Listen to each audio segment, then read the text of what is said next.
Monsieur Robert, vous êtes l'un des acteurs et grands témoins de cette période de l'histoire de La Réunion. Quel regard portez-vous sur la fondation du PCR? Dans les années 36, les années du Front populaire, les Réunionnais, plus particulièrement ceux du chemin de fer, les dockers, ceux de la fonction publique également, les Réunionnais engagés dans les syndicats CGT pour la plupart, étaient engagés dans la bataille contre les inégalités, contre les injustices. À leur tête, des progressistes, des syndicalistes comme le docteur Raymond Vergès, Léon de Lépée-Avanche, Jean Aiglot, ceux-là même qui devaient arracher en 1946-47 la transformation de la vieille colonie en département français, suivi de la mise sur pied d'une fédération du Parti communiste français. En 1959, devant la situation coloniale qui prévalait à La Réunion, et cela 12 ans après l'instauration de la départementalisation, dans laquelle tout un peuple avait mis ses espoirs avec la départementalisation, on pensait qu'on allait vivre mieux, en tout cas vivre autrement. Sous l'impulsion de dirigeants communistes, et plus particulièrement de Paul Vergès, de Bruni Payette, le Parti communiste réunionnais, le PCR, était porté sur les fronts baptismaux. Pour les militants de l'époque, pour les travailleurs, les planteurs, les jeunes intellectuels qui nous rejoignaient, pour la population, c'était l'arrivée d'un outil qui leur était donné avec ce que je pourrais appeler aussi, pour utiliser un vocabulaire actuel, la reconstruction du parti d'alors, ce parti étant la Fédération du Parti communiste français. À l'époque, c'est l'horizon qui s'ouvre, après les 10 ans de combat sans issue, sans lendemain en tout cas, les 10 ans de déception, de colère aussi, qui ont suivi 1947. Ce sont les moyens qu'on se donnait de combattre la fraude électorale, de donner à notre combat une autre dimension, avec la reconnaissance de notre identité. C'était aussi l'affirmation de notre culture. Donc 1959, c'est tout ça. C'est l'affirmation aussi, renouvelée régulièrement, de la nécessité absolue, et le camarade Paul Vergès insistait là-dessus régulièrement, nécessité absolue du rassemblement de toutes les forces de progrès pour arriver au but à atteindre. Le but à atteindre, c'est le développement de la Réunion. Qu'est-ce qui vous a conduit à rejoindre le PCR? Alors, qu'est-ce qui m'a conduit à rejoindre le PCR? Pour moi, disons qu'il s'est agi d'un engagement, disons, naturel. Très jeune, j'ai vécu dans un environnement familial où tout, ou presque tout, tournait autour de la politique. Mon père, André Robert, cheminot portois affecté à la gare de Saint-Louis dans les années 1944-1950, s'est retrouvé tout de suite dans la bataille des premières municipales de l'après-guerre. Bataille des municipales dans cette commune de gauche, dans cette commune du Sud, Saint-Louis. Premier adjoint du maire Hippolyte Piot, membre du comité fédéral du Parti communiste français. Moi, âgé de 9-10 ans, je l'accompagnais partout, dans toutes les réunions. On parlait pas encore de meeting à l'époque, c'était des réunions. J'étais avec les camarades, avec mon père, mais par la force des choses, avec tous les autres, avec les camarades de Saint-Louis, avec les camarades, j'ai encore des souvenirs qui, lors de grandes batailles, venaient faire des réunions à Saint-Louis, et le point de rendez-vous des camarades venus d'ailleurs, c'était chez nous, rue Lambert à Saint-Louis. Quand je parle de camarades, je parle du docteur Raymond Vergès, je parle d'Henri Lapierre, et je parle de Léon de Lépée-Avanche plus particulièrement. J'étais donc avec tout ce monde sur le terrain. Plus tard, à l'étang Salé des Bains, où on est resté quelques années, lycéen, j'avais contribué à la mise sur pied d'une cellule. C'était la première cellule du communiste, disons, mise sur pied à l'étang Salé. Plus tard, au lycée Lecomte de Lille, j'ai été à l'origine, avec d'autres jeunes, de la création de l'Union des étudiants réunionnais. On s'est donné un peu le type d'étudiants, mais en tout cas, il n'y avait pas d'université à La Réunion, et nous, on s'est considérés comme étudiants. En tout cas, cette organisation a été mise sur pied. En 1959, donc le plus naturellement du monde, j'ai participé à la création donc, du Parti communiste réunionnais. Et je crois que si je paraphrase un grand peintre, Pablo Picasso, je dirais que je suis allé au PCR comme on va à la fontaine, et à l'époque j'avais soif. Ok. À cette période, Roland Robert, qu'est-ce que signifiait être communiste? Qu'est-ce que cela engendrait? À cette époque, que signifiait être communiste? Être communiste, et peut-être préciser être communiste réunionnais, dans les conditions de l'époque, caractérisées par la misère, par la répression, c'était s'engager dans une bataille, je l'ai dit tout à l'heure, contre les injustices, une bataille contre les inégalités, une bataille contre la répression. La situation faite aux jeunes, à l'époque, quand j'étais au lycée, il y avait un seul lycée à La Réunion, un lycée Granson, le Comte de Lille, une section filles, lycée Juliette de Dieu. La situation faite aux familles, les allocations familiales, ce qu'on appelait allocations familiales à l'époque, n'avaient absolument rien à voir avec les allocations familiales PSU en métropole par les familles françaises. Lorsque le SMIC est arrivé longtemps après, bien là aussi, la différence entre le SMIC à La Réunion et le SMIC en métropole, il y avait une marge très importante. Donc être communiste, c'était déjà revendiquer une condition de vie normale. C'était aussi, en 1959, la revendication d'un statut accordant une certaine autonomie. Le mot faisait peur à nos adversaires à l'époque. Actuellement, grâce aux luttes menées déjà par le Parti communiste, dans un certain nombre de domaines, on est autonome, même si on est un peu autonome, même si on ne prononce plus ce mot autonome. En tout cas, c'est un mot qui ne fait plus peur. Donc, c'était la revendication d'une certaine autonomie dans la gestion de nos affaires. C'était l'affirmation de notre culture et c'était aussi, et en même temps, la reconnaissance de notre identité. Bon, c'était tout ça. Les conséquences d'être communiste, les conséquences de... Bien, d'abord, pour ceux qui étaient communistes, en tout cas pour moi qui étais très jeune à l'époque, c'était vivre des moments exaltants, se sentir adulte, même si adulte je ne l'étais pas, à l'époque il fallait avoir 21 ans, c'est avoir le sentiment d'utiliser notre disponibilité, puisque disponible on était, mais des disponibilités pour des grandes causes, des disponibilités pour les autres, des disponibilités pour son île. Et lorsque plus tard on a mis d'autres, on aura l'occasion d'en reparler, d'autres associations sur pied, eh bien les gens qui venaient avec nous, c'était des étudiants en médecine, c'était des professeurs, c'était des jeunes qui pensaient à leur île, qui pensaient au développement de leur île, en tout cas, qui se disaient un peu être communiste, c'est être réunionnais. Je crois que ça, c'est quelque chose d'important aujourd'hui, mais à l'époque, quelque chose de très important. D'autres conséquences aussi évidentes, c'était l'accentuation de la répression. Parce qu'il est évident que lorsqu'on se transforme, lorsqu'on se reconstruit pour être plus fort, eh bien, nos adversaires, eux, qui ne peuvent pas accepter ça des bras croisés, en tout cas, ils essayent d'empêcher le renforcement et empêcher, non pas par la voie des urnes, ça aussi on aura l'occasion de reparler, mais d'empêcher donc en utilisant la répression. Interdit aux jeunes communistes, aux enfants de communistes d'accéder à la fonction publique. Je connais moi beaucoup, je dis bien beaucoup, de jeunes à l'époque qui n'obtenaient pas, de jeunes lycéens brillants, qui n'obtenaient pas de bourse pour continuer leurs études à Paris, bourse du Conseil général, n'en parlons pas, et qui se sentaient obligés d'être instituteurs. Un instituteur, enseignant, c'est quelque chose de bien. J'ai été enseignant moi-même, mais c'est un boulot, une profession qui n'était pas toujours choisie. On était obligé de faire ça, mais lorsqu'il fallait faire des études en France, il n'y avait pas d'université ici évidemment, eh bien c'était interdit. Ceux qui ont eu la chance de faire des études dans d'autres pays, eh bien ils ont eu à subir, leurs parents ont eu à subir toutes sortes de répressions.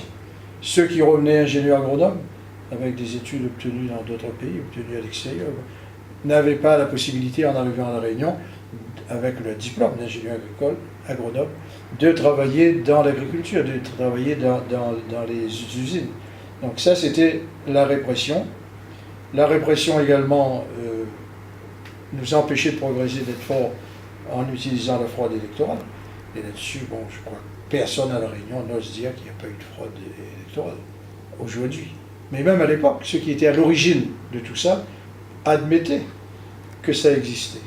Michel Debré, pour lui, lorsqu'il est élu en utilisant la fraude électorale, c'est tout simplement, je ne crois pas parce qu'il était un fraudeur né, non, je ne crois pas, il arrive à La Réunion, il a sans doute de bonnes idées pour développer La Réunion, mais il se rend compte que pour gagner, ben, il faut empêcher les autres de gagner, et les autres pour qui les électeurs, s'ils avaient la possibilité de voter, auraient voté, ne peuvent pas le faire. Alors c'est la fraude électorale. Et j'ai encore en tête l'essentiel d'un article du Nouvel Observateur, qui c'était le nom à l'époque, qui disait qu'à La Réunion, la fraude électorale était tout simplement une institution.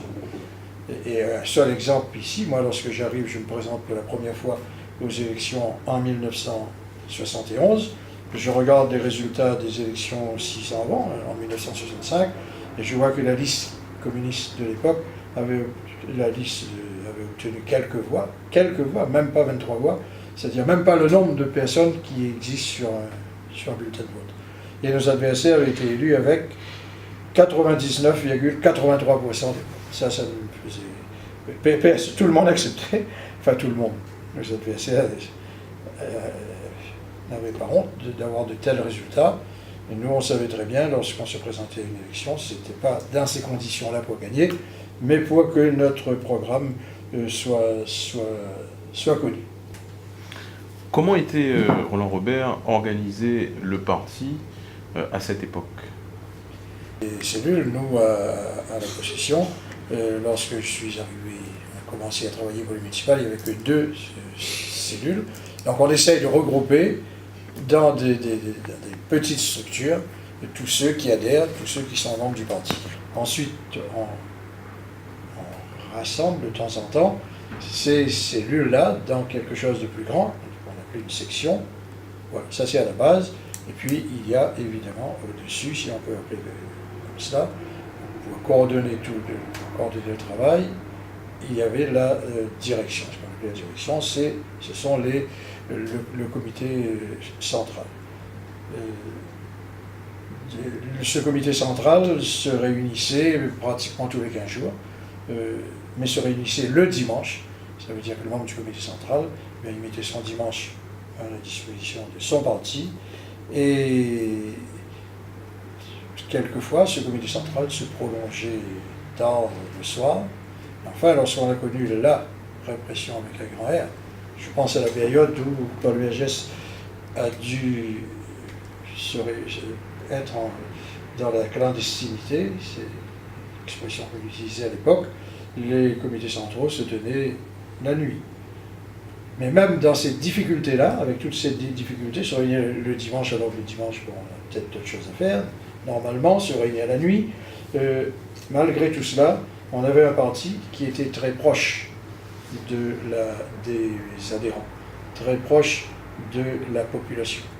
Et lorsque Paul Vergès faisait ces rencontres, et il en a fait plusieurs, alors qu'il était recherché par toutes les polices de La Réunion, eh bien, ce n'est pas seulement les communistes on a toujours été liés non seulement aux communistes adhérents, mais également aux sympathisants, c'est-à-dire ceux qui, eux, ne franchissaient pas le pas, mais étaient d'accord pour avoir ce qu'on leur proposait. Donc ça c'était l'organisation de l'époque. Les communistes étaient également organisés en métropole, on aurait pu appeler ça à l'époque des cellules d'entreprise. Les communistes qui est chez Renault, les communistes de chez Renault mettent sur pied une section de communistes de chez Renault. Donc ça c'est l'exemple que je prends pour la France. Ici, que ce soit les planteurs avaient également leur organisation, et les communistes étaient présents. Les intellectuels, quand je dis intellectuels, je pense surtout aux enseignants, en dehors du syndicat dans lequel ils militaient, eh bien ils étaient également, de temps en temps, on se retrouvait entre nous. Maintenant, avec les victoires de 1971, et celles qui ont suivi, nos militants sont restés militants, mais ils sont devenus aussi, et quelquefois surtout, des gestionnaires. Je dis surtout parce qu'on était aidé par personne à l'époque, parce qu'on est rentré dans les mairies, c'est la première fois qu'on entrait dans les mairies, il n'y avait pratiquement personne d'anciens conseillers municipaux. Et ces camarades-là, avant de signer un papier, mais il fallait lire le texte 2 ou 3 fois. On avait des employés qui étaient là avant, dans lesquels on n'avait pas obligatoirement une confiance absolue, mais on avait surtout un préfet, je pense plus particulièrement à M. Paul Coustran à l'époque, pour citer un nom, un préfet qui n'était pas là pour nous aider à gérer des collectivités. Ça, c'est le rôle du préfet. À l'époque, c'était pas ça du tout. Il était là pour voir dans quel piège on allait tomber, et s'il fallait tendre le piège, c'était encore plus facile. Donc, à partir de ce moment-là, on a estimé, mais je crois qu'on peut difficilement faire autrement, que c'est là qu'il fallait faire. Il fallait surtout être dans nos mairies. Et c'est pas obligatoirement une bonne chose. Il faut être dans les mairies, c'est vrai, mais on ne peut pas faire la différence entre être dans les mairies, être sur le terrain, être avec ses camarades. Il faut arriver à faire tout cela en même temps. Et pendant un certain temps, eh bien, c'est cela qui a fait défaut. Et c'est peut-être un peu pour ça qu'aujourd'hui, bon, on est en train de reconstruire le parti. Après plus de 50 années de combat politique, selon vous, en quoi le Parti communiste réunionnais aura-t-il marqué la société réunionnaise? Moi, je crois que même ceux qui ne sont pas communistes, même ceux qui sont anti-communistes, s'ils mettent la mauvaise foi en panne et qu'ils essayent de faire appel à leur souvenir, s'ils écoutent les autres parler, ils sont obligés de reconnaître que le Parti communiste a marqué notre société. Le Parti communiste a marqué notre société d'abord sur le plan économique. Sur le plan économique, parce que, avec la force que le Parti communiste représentait ici, avec la volonté du gouvernement et de nos adversaires ici de mettre du bâton dans le roue, bon, il y avait la répression, mais en même temps, ils étaient obligés, face à la lutte menée, le gouvernement était obligé de temps en temps de lâcher quelque chose, de temps en temps d'étendre à la Réunion des mesures qui étaient appliquées aux métropolitains, mais qui n'étaient pas appliquées aux Réunionnais. Donc il y avait tout ça, et si on a pu obtenir à un moment donné les mêmes allocations familiales qu'en France, c'est pas venu tout seul. Et personne ne se bousculait chez les autres forces politiques de la Réunion pour revendiquer tout cela, pour venir nous donner un coup de main. On était seuls. Et je dois reconnaître que certaines personnes qui n'étaient pas communistes, je dois reconnaître également, qui auraient été socialistes dans un autre contexte sans doute, avec un climat plus serein à la Réunion, eh bien, ils reconnaissaient que c'était avec nous qu'il fallait venir mener le combat, et on avait donc un certain nombre, je répète, on les appelait des compatriotes qui étaient d'accord pour lutter avec nous, des progressistes, c'était le mot utilisé. C'est avec tout ce monde-là que le combat se faisait. Donc ça, tout le monde est obligé de reconnaître. Ensuite, eh bien, il y a également les idées qu'on a pu faire triompher, les lois qui sont devenues qui ont été appliquées avec retard, mais un certain nombre de ces lois ont pu quand même être appliquées. Mais tout cela, c'est grâce à la présence d'un parti fort, d'un parti puissant.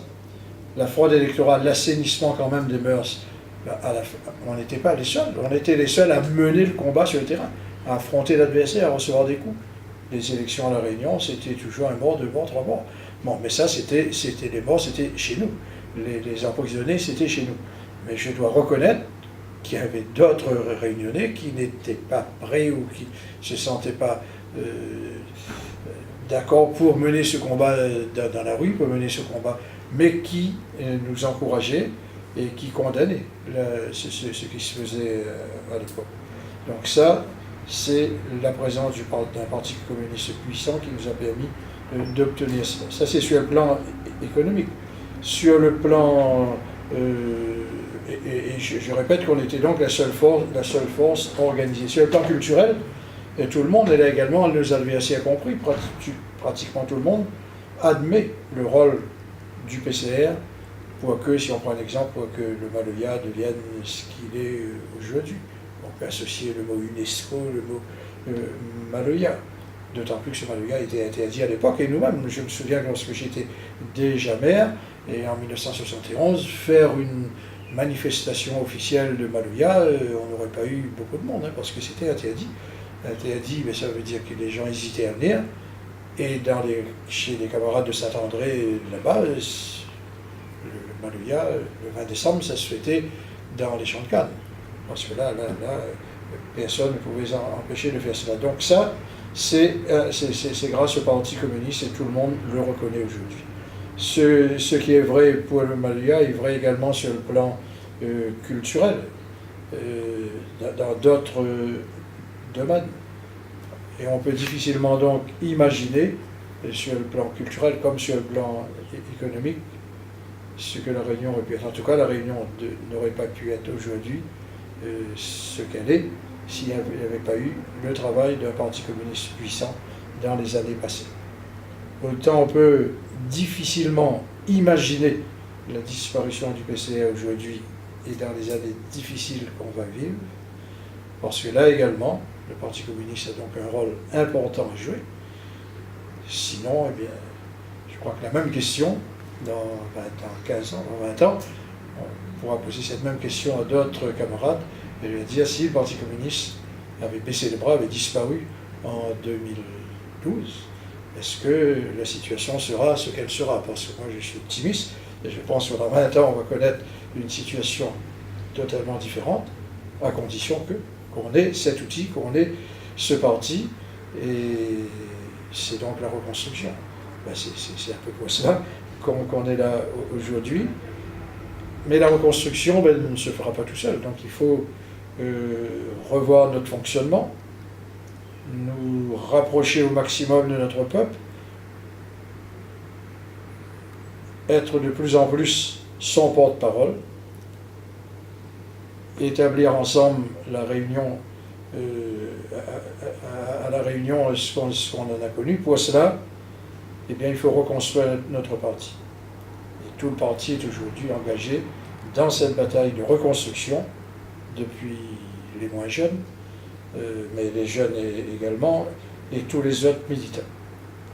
Je veux dire qu'une étape importante de ce combat qui est mené à la vue de tout le monde, aux yeux de tout le monde, publiquement, ce combat va connaître une étape dimanche, puisque dimanche, les constructeurs du parti, les reconstructeurs du parti seront présents, et on verra que le parti non seulement n'a pas disparu, mais qui s'est renforcé et qui n'a jamais été mort.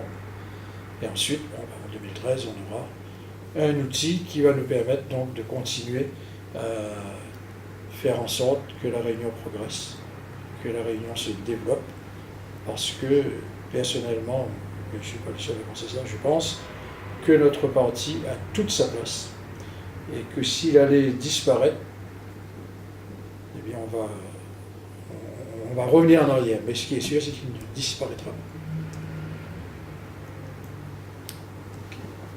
C'est bon. Culture. Et ensuite, sur le plan, sur le plan d'une autonomie, en tout cas d'une autre gouvernance, on aurait géré de façon plus nette les affaires de la Réunion. Il y a des gens des droits qui sont d'accord avec ça. Ouais. Je ne savais pas que tu étais à l'Étang Salé. J'ai vu qu'une partie de Salé. Non. C'est-à-dire rapidement, à l'Étang Salé, c'est-à-dire on était ici. On était Pontois du Guillaume, puisque je suis de Guillaume, mon père est du Guillaume, ma mère aussi. À l'époque, le travail, c'est le chemin de fer. Le chemin de fer de guerre aussi. Donc nous, lui, travaillions au chemin de fer. Ensuite, vers les années 43, ça je dis je 43, 44, comme il était syndicaliste au port, donc ce qui s'est passé, c'est que la répression qu'il a subie, c'est lui dire bon, vous allez travailler à Saint-Louis. Et à l'époque, bon, il y avait le train, par contre le train existait. Vous allez travailler à Saint-Louis, donc c'est en tant que c'était une sanction de quitter la ville où il travaillait, où on était, était déjà, chez nous, il y avait les trois premiers garçons. Les trois garçons étaient nés déjà, donc on est allé à Saint-Louis. Donc à Saint-Louis, donc tout de suite, il a mis sur pied avec Piot, il a organisé les élections là-bas, etc. Et à l'époque, avec le racisme qui existait aussi, c'est qu'un noir, même un noir qui se disait de gauche, communiste, presque, n'admettait pas qu'un noir pouvait être noir. Pas ceux du littoral, évidemment, les gars de Saint-Louis, de Gaulle, évidemment. Ah oui, mais je parle des Noirs qui faisaient partie de la commune, des gens de Silos. Et quelques Noirs ne voulaient pas, mais là-bas c'était surtout des petits blancs, avec Acco déjà. La rivière Saint-Louis, surtout pas. Surtout pas. Et le leader était donc Hippolyte Piot. Et Hippolyte Piot, Malbar, il y avait une chapelle Malbar dans sa cour, ne pouvait pas. Donc ça, il n'admettait pas. Mais donc, si Piot allait à Sillaos ou à Saint-Larivière, il était allé une fois ou deux, ben, c'était des coups de galet, etc. Ah oui. Donc mon père, c'est en tant que blanc, c'est en tant que blanc, lui, qui pouvait aller discuter avec les gens-là.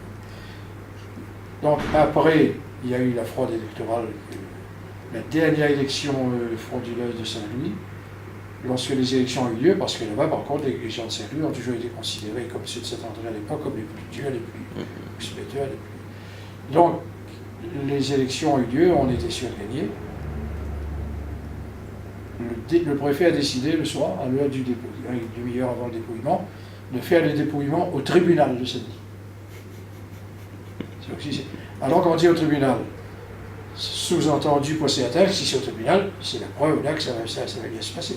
Donc le dépouillement a eu lieu au tribunal, avec uniquement les partisans de la l'USS, c'était Valère Clément à l'époque. De Valère Clément, nous les communistes n'avaient pas le droit de participer à tout ça. Et là, ils ont bourré les urnes dans le tribunal, plus que jamais. Et là, la répression est devenue très, très, très dure. Et donc, nous, on est allé en vacances, puisque pour une raison de santé de mes frères, on est allé en vacances à Étançailles-les-Bains. Et puis, on avait loué une maison pour un mois. Finalement, on est resté 6 mois, et finalement, on est resté 3 ans. Donc là, nous, moi, Jacques, nous, on est allés au collège, à l'Étançailles-les-Bains. À l'époque, il fallait aller à pied. Mais ce n'était pas un espoir d'aller à pied. Je veux dire, alors que maintenant, le Marvaille, si le corps était en panne, le corps de ramassage scolaire actuellement, oui, à l'époque. Oui, donc ça c'était l'époque. Alors nous, mon père était abonné à France Nouvelle, qui était avec l'Humanité, les deux quotidiens, les deux journaux, et du Parti communiste français évidemment.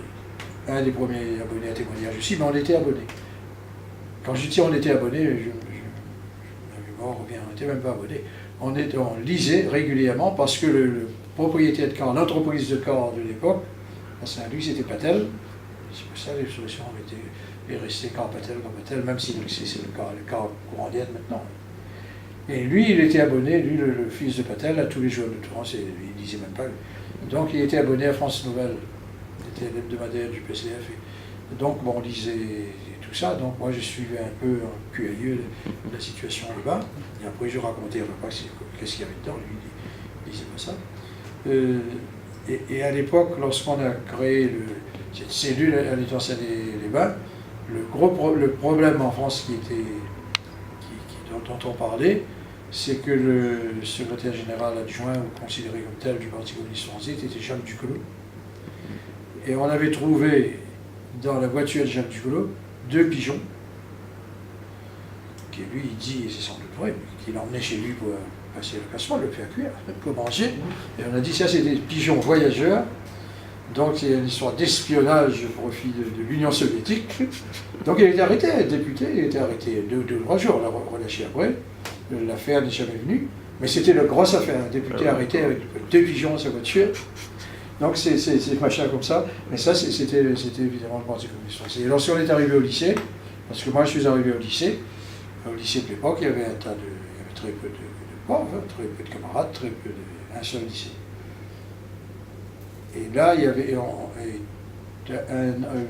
an après, même pas, donc Daniel Lallemand, qui était professeur d'allemand, il venait d'avoir son diplôme en allemand, professeur d'allemand, donc il est rentré à La Réunion, famille de droite, sa mère était receveuse des PTT aux avirons, mais de droite absolue. Et lui, il est revenu communiste à fond. Donc il a, au lycée Le Comte de Lille, il y avait une salle de professeurs, et 2 ou 3 salles pour les élèves ensuite. Alors lui, il est arrivé avec toutes ces revues communistes, ces revues, même les revues allemandes, normalement. Donc il mettait ça un peu sur les autres. Une fois, je suis arrivé dans la salle de professeurs là-bas. Oui, je le vois en train de mettre des revues. Alors il me dit, tu diras rien à personne? Et ben, je dis, je dis rien à personne, mais non, moi je dis, par contre je voudrais avoir le même traitement.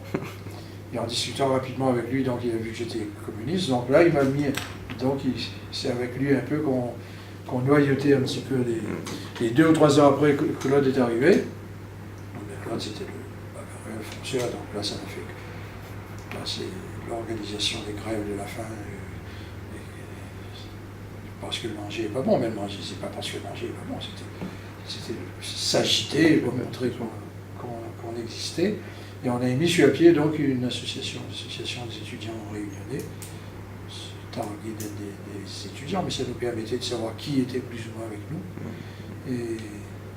Et après, après, chacun était... Et Claude, donc, lui, là, quand j'ai quitté l'ordonnance là, lui, il était en terminale, et il était en train de continuer à agiter.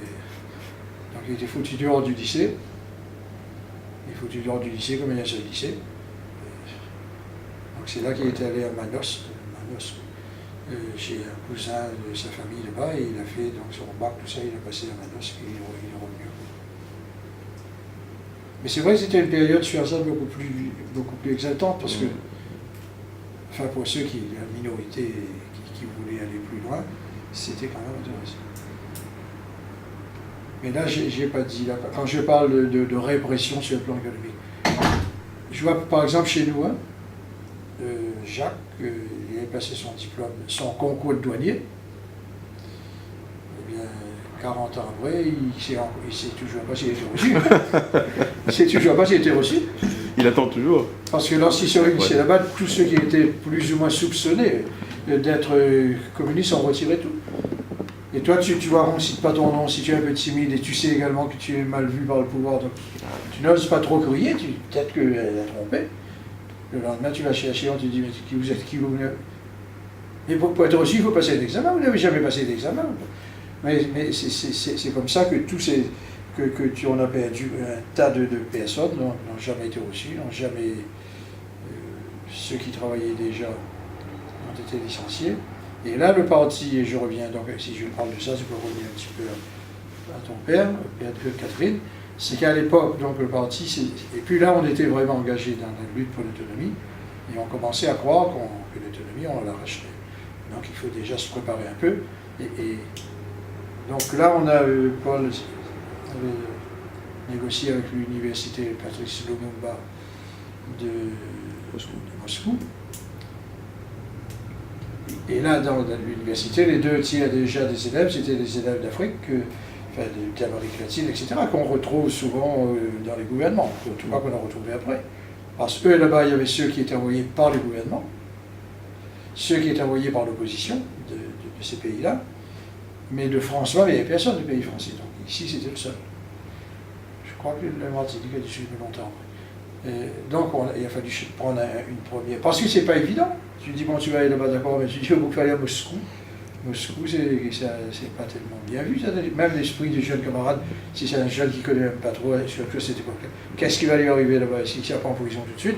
Mais enfin, donc, on a trouvé un certain nombre quand même. Après, on a élargi à Berlin, Berlin-Est. Sinimalé, par exemple, le cas de Sinimalé Ivrain. Lui, c'était un peu après, mais dans le domaine de l'imprimerie, l'Allemagne était rien avant là-dedans, en tout cas à l'époque, était considéré comme avant. Donc là, ils ont passé le éthique là-bas. Mais lui, mon frère, donc Franck, lorsqu'il est parti, il était déjà enseignant, lui, il venait de prendre. Alors normalement, c'est pas lui, mais il est enseignant de quoi? Il aussi, il recommence, il va faire des études là. Donc, Alors il est parti. Je ne sais pas, mais il est parti sans prévenir personne, évidemment, puisqu'il était déjà titulaire. Hein. Il venait d'être titulaire, donc il a pris l'avion. Je ne sais pas comment, ça c'est su. Donc dès qu'il est arrivé à Gilo là-bas, le douanier là a fouillé. Il y a un problème, le douanier fouille normalement à l'arrivée. Là c'est au départ. Hein. Et puis c'est la police qui le fout. Donc ils ont traîné, l'avion est parti. Et il n'a pas pu partir. Après, il y a un camarade de douanier, plus ou moins camarade. C'est là qu'on a su qu'il était camarade. On savait qu'il était un peu avec nous. Il l'a appelé après. Vous voyez, vous êtes frère de Roland Robert, etc. Donc il a fait là-bas ses études. Mais c'est atteint. On était une dizaine. Mais c'est atteint sur le dit Allons là-bas, c'est pour la liberté. Allons, on revient. L'autonomie. Mais quand l'autonomie est finie. Non, quand eux, ils ont terminé leurs études, l'autonomie n'est pas là. Certains nous ont reproché, en gros, pas occidental, mais qu'est-ce que vous faites? On est allé nous former pour l'autonomie. Nous, on est formés, l'autonomie, il n'y a plus, qu'est-ce qu'on va faire? Donc là, il y a eu un certain 2 ou 3 qui ont tenu ce langage-là. Mais sinon, les autres, mais en tout cas, personne n'a pu avoir un travail ici. Alors Franck, lorsqu'il est arrivé, il était ingénieur agronome. Après, il a dit, bon, il va faire... Comme il a le temps, parce qu'entre-temps, il a rencontré la fille, Michel Folliot, donc notre camarade qui était venu après, responsable. Maintenant, le papa de Michel Folliot de Saint-Pierre, le premier adjoint de Barreau. Donc, ils se sont mariés là-bas, mais lui est terminé, mais elle n'est pas terminée. Et donc, certains qui étaient dans cette situation-là, il y a beaucoup. Il disait aux responsables de l'université, on veut rester 1 an de plus ou 2 ans de plus. Et l'université, vous êtes quand même gonflés, certainement pas. On est en train, au détriment de notre jeunesse à nous, de créer une université pour vous former. Maintenant, vous avez votre diplôme, vous ne voulez plus partir, certainement pas. Donc, il a resté quand même 1 an, il est venu à Paris, il est resté 1 an avec moi, il a terminé, et ils sont rentrés. Il parle russe alors? Il parle russe couramment? Ah oui. Ouais. Enfin, il est à La Réunion. Oui, il est enseignant. Là, il a pris sa retraite, sinon il habite là où Pablo Picasso, il habite ici. Donc lui, il était donc mais là aussi, de temps en temps, il faut, parce que si tu interprètes, mais tu n'as pas à parler russe. Ah bah oui. Mais c'est comme ça qu'il est revenu. En arrivant ici, on nous avait laissé entendre qu'Émile Hugo, bon, c'était un gros capitaliste, propriétaire de l'industrie sucrière, mais c'est quand même réunionnais, etc. Tu vas le voir, et tu lui dis, bon, voilà, je suis un ingénieur agronome, seul réunionnais ingénieur agronome. Il y avait là-bas, il y avait Grand Bois, il y avait trois usines. Alors moi, je l'appelle, Émile Hugo, je dis, bon, je prends rendez-vous. Mon frère, il dit, mais qu'est-ce que vous avez? Qu'est-ce que je pourrais faire pour vous? J'ai dit, non, mais il vous dira lui-même. Et il aurait préféré qu'on vienne lui demander 5 000 francs en emprunté. Il aurait donné vite 5 000 francs, mais dire qu'on vient travailler, on vient former en Union soviétique, pour venir travailler dans une usine d'Hugo, que dit mon garçon, ça n'est pas possible. Ça n'est pas possible. Donc à partir de ce moment, j'ai dit, bon, mais tu retournes au rectorat, demande ton poste. Parce que là, ils auraient pu ne pas donner. Tu as abandonné pendant 4 ans, 5 ans, tu abandonnes ton poste, tu vas sans démissionner, et puis tu reviens après. Donc on lui a dit oui. S'il veut, oui. Donc c'est pour ça qu'il a repris l'éducation nationale après. Mais je veux dire des exemples où le fait d'être communiste t'a empêché d'obtenir tout ça. Et après, il y a, par contre, par exemple ici, Quasimodo, c'était une des victimes de l'ordonnance aussi. Quasimodo, son frère était presque un clochard, il n'y avait aucune instruction, il habitait ici. Et on a pris sa fille, on l'a envoyée également. Alors la fille, elle, par contre, elle a épousé Dahomey, ou un Africain. Donc elle était médecin, elle. L'Africain médecin, mais comme ils sont repartis en Afrique, donc là il n'y a pas de problème du tout, l'Africain il arrive dans son pays, elle, femme avec le même diplôme que son mari, mais après c'est des mariages qui n'ont pas pris. En tout cas ça n'a pas duré longtemps, Donc elle est revenue en France. Et en France, on l'a pris comme femme de service, de salle, balayée. Un médecin, spécialiste. Ben, Et le dernier exemple, c'est un autre camarade, c'est le Fred Bruni, donc Payette Louis. Alors Louis Payette, lui, il était. Maintenant, il habite à la possession, il est devenu psychiatre. Ah, c'est son frère. C'est le psychiatre. Ah, je savais pas que c'était le frère de Bruni Ah, Payette. oui, c'est le frère. Alors donc, ils avaient lui, l'autre. Avec sa Nelly, femme. Nelly, tu connais, oui. Nelly, oui, la sœur de Gervais. C'est la sœur, oui. Voilà. Et l'autre sœur, c'était un médecin, Céline. L'autre sœur. Et lui s'est marié avec Monique Le Toulec, Le non Toulec, Ouais. Monique Le Toulec. Mais il est psychiatre, mais il était donc ici, il était considéré comme. Etc. Il arrive en France, il fait ses études de médecine là-bas, mais là c'était l'époque de la guerre d'Algérie, etc., où dans l'université, les militants, ceux qui avaient l'esprit militant faisaient beaucoup plus de politique que d'études, donc c'est les réunions avec la FLN. Donc il y avait la FEAN, la Fédération nationale des étudiants d'Afrique noire de Paris. Donc ils étaient là-dedans, Monique Le Toulec, pareil. C'était la plus noire, c'était elle. Donc, en raisonnement. Donc, mais ensuite, lorsqu'on lui a dit que son service militaire est arrivé et qu'il faut partir, il a dit certainement pas. Il est pour l'indépendance, il veut qu'elle serve à la France, certainement pas. Donc, il n'est pas parti. Et un beau jour, on est venu le prendre, chez lui là-bas. Et puis on l'a emmené d'office, on appelait ça les insoumis. Donc on l'a emmené à la caserne.